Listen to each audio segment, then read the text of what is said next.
Le boost, c'est très simple, c'est de la publicité simplifiée. C'est tu récupères une publication de ton compte que tu diffuses sur une audience avec des objectifs qui sont prédéfinis. Donc on a 4. Quand tu fais une publication, tu la réfléchis sur un ton qui est moins commercial qu'une publicité. En général, les publicités, ça incite à passer à l'action. C'est regarder mon produit, qu'est-ce qu'il est bien, regarder mon service. On va inciter la personne à passer à l'action. Petit disclaimer, cet épisode fait partie d'une série de 3 épisodes spécialement dédiés pour les community managers. Vous allez voir, c'est du question-réponse. Peut-être un peu moins d'interaction, mais toujours autant de valeur. Et puis si vous n'êtes pas community manager, ça vaut quand même le coup d'écouter puisque potentiellement vous pouvez être client d'un community manager qui veut intégrer MetaAds à son offre et c'est intéressant aussi de connaître l'autre côté. Sur ce, est-ce que si tu fais de la publicité pendant une semaine, est-ce que ça va aussi bien marcher que si tu le fais pendant un mois? Déjà, la règle d'or, je pense, c'est ne pas presser l'algorithme. Tu sais, par exemple, si tu as un budget de 1000 € et que tu dois le diffuser en 7 jours, en gros, le message que tu dis à Meta, à l'algorithme, c'est diffuse-moi mes 1000 € sur 7 jours. Donc, tu vas le presser un petit peu pour qu'il diffuse tes publicités, tout ça. Et donc, du coup, ça va augmenter tous tes coûts. Ça va peut-être être pas bénéfique. Si par contre, avec le même budget, tu avais 30 jours de diffusion, du coup, tu laisses plus l'algorithme le temps de trouver les personnes, d'être bien diffusées et d'avoir des résultats. Et juste à l'algorithme de se faire, quoi, tout simplement. Et ça va te faire baisser tes résultats. Donc, vaut mieux des fois allonger ces périodes de diffusion au possible, parce que des fois tu peux pas, mais il vaut mieux avoir des périodes plus longues et de lisser le budget sur des périodes qui sont plus longues. Et après, au lieu d'investir des gros budgets sur des périodes plus courtes. Bon, c'est la grande question, le boost de poste, booster la publication, pour ou contre? Bah, je vais pas être contre, parce qu'effectivement c'est la porte d'entrée vers la publicité, on va pas se mentir, et qu'il y en a beaucoup qui s'en servent. Par contre, il faut être conscient de l'utilité de ce boost de poste. Effectivement, si on s'en sert, comme on le dit depuis et qu'on le répète, pour trouver des clients et quoi que ce soit, ça risque d'être compliqué. Pour une notoriété locale, pour générer de l'engagement sur ses posts, pour gagner du trafic sur le site, pour générer des visites sur un profil, ça c'est des objectifs qui sont atteignables et qui sont parfaits pour le boost de poste. Par contre, le boost, c'est très simple, c'est de la publicité simplifiée. C'est tu récupères une publication de ton compte que tu diffuses sur une audience avec des objectifs qui sont prédéfinis, donc tu en as 4. Donc du coup, si tu vas aller au-delà, tu es un petit peu limité. Tu voudras mieux aller passer sur le gestionnaire de publicité qui te permettra notamment de diffuser sur plusieurs audiences, de faire du retargeting et même d'utiliser des contenus publicitaires qui ont été spécialement prévus pour de la publicité et pas forcément une publication de ton compte. Si on sait dans quoi on s'engage, c'est nickel, je suis pour le boost. Si on ne sait pas et qu'on veut avoir d'autres résultats autres que ce qu'on a annoncé, je suis contre. Tu répètes souvent qu'un très bon post fait une très bonne publicité. Est-ce que tu peux nous en dire un peu plus? Quand tu fais une publication, tu la réfléchis sur un ton qui est moins commercial qu'une publicité. En général, les publicités, ça incite à passer à l'action. C'est regarder mon produit, qu'est-ce qu'il est bien, regarder mon service. On va inciter la personne à passer à l'action. Quand on réfléchit une publication, en général, on essaie de transmettre de la valeur à sa communauté, aux gens qui vont nous découvrir. On a un aspect qui est moins commercial. Effectivement, à la fin, il y a un appel à l'action du style abonnez-vous, visitez notre site pour en savoir plus, lien en bio, mais il y a quand même cette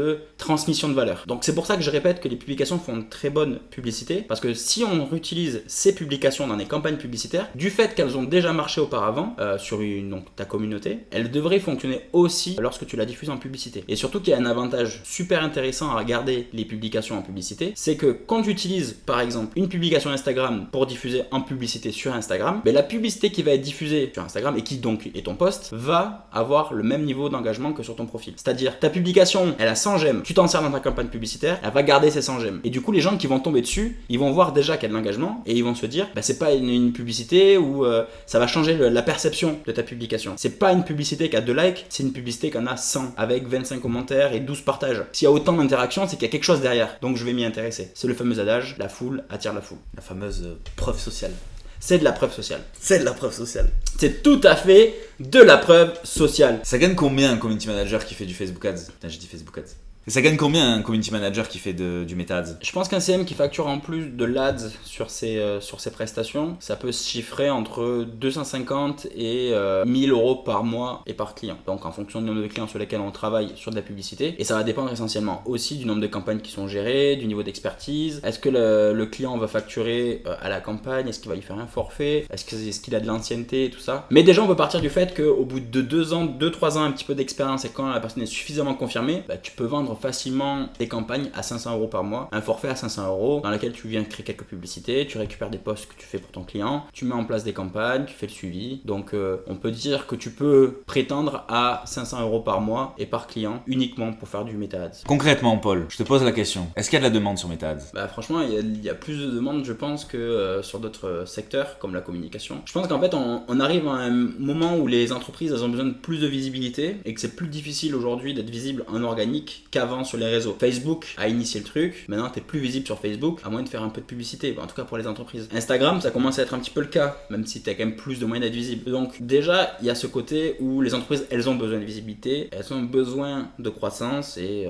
donc forcément, on se tourne vers la publicité. Donc oui, il y a une forte demande. Nous, on a une cliente qu'on a accompagnée, qui a carrément arrêté de faire de la déprestation de CM pour ne se tourner que sur l'Ads, parce qu'en fait, elle s'est venue tout seule, pendant un an qu'elle a fait CM et Ads, elle s'est rendue compte qu'elle avait plus de demandes en Ads qu'en CM, et que ça lui plaisait plus aujourd'hui de faire de l'Ads à 5 ans d'ancienneté sur du CM. Donc un petit virage stratégique au niveau de ses prestations, mais c'est pour montrer quand même un petit peu l'engouement qu'il y a derrière la publicité. Et puis moi, à titre perso, quand j'ai commencé en 2018 en tant que freelance sur de la publicité, j'ai vite remarqué qu'il y avait quand même un fort besoin déjà à l'époque. Donc je pense qu'aujourd'hui, ça s'est encore plus amplifié. Est-ce qu'on pourrait dire que Meta Ads, c'est un peu la solution contre les publications organiques, c'est-à-dire qu'il faut faire à chaque fois de la routine, créer du contenu, faire de la prospection, etc.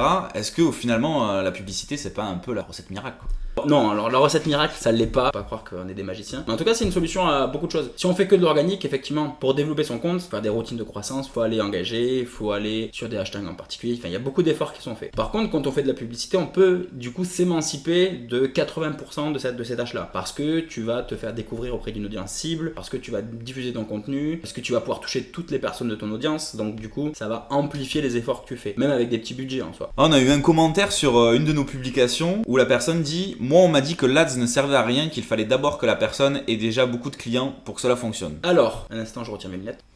Moi, je pense pas que tu aies besoin d'avoir beaucoup de clients avant de se lancer dans la publicité. C'est comme dire j'ai besoin d'avoir beaucoup de budget pour faire de la publicité. Moi, je pense plutôt qu'il faut réfléchir à quel stade on en est dans le développement de son entreprise et de voir comment la pub peut s'intégrer. Effectivement, il y a des moments où on a besoin d'avoir de la croissance et donc d'avoir besoin de clients. Donc là, effectivement, il faut des plus gros budgets, il faut aller faire des campagnes spécifiques et il y a des moments où ce sera plus calme et on n'aura pas forcément besoin d'investir beaucoup plus. Avoir beaucoup de clients ou en tout cas se dire c'est réservé uniquement à ceux qui ont beaucoup de budget, pour moi, c'est pas une bonne raison. Il faut plutôt voir quel est le besoin qu'il y a réellement et on l'a vu nous avec des clients où on dépensait 300 € par mois, on arrivait à avoir des super résultats qui avaient vraiment un impact sur le développement de l'entreprise et qui ont aidé. Donc non, c'est même pas la question d'avoir beaucoup de clients. Et oui, ça y est, cet épisode est déjà terminé. Alors n'hésite pas à nous laisser un petit avis, un petit 5 étoiles ou alors un commentaire. Tu mets ce que tu veux, mais en tout cas, on serait ravis de te lire. Si tu veux aller plus loin et que tu as d'autres questions, tu peux nous contacter sur social.quart-d'heure sur Instagram. N'hésite pas à écouter le prochain épisode de cette série. Et si tu es community manager freelance et que tu veux intégrer Meta Ads à ton offre, on propose une formation sur le sujet. Donc Meta Ads pour les CM. Plus d'infos en description. Et puis si vraiment t'as la flemme, tu peux nous contacter sur Instagram pour avoir plus d'infos sur le sujet. Allez, à bientôt!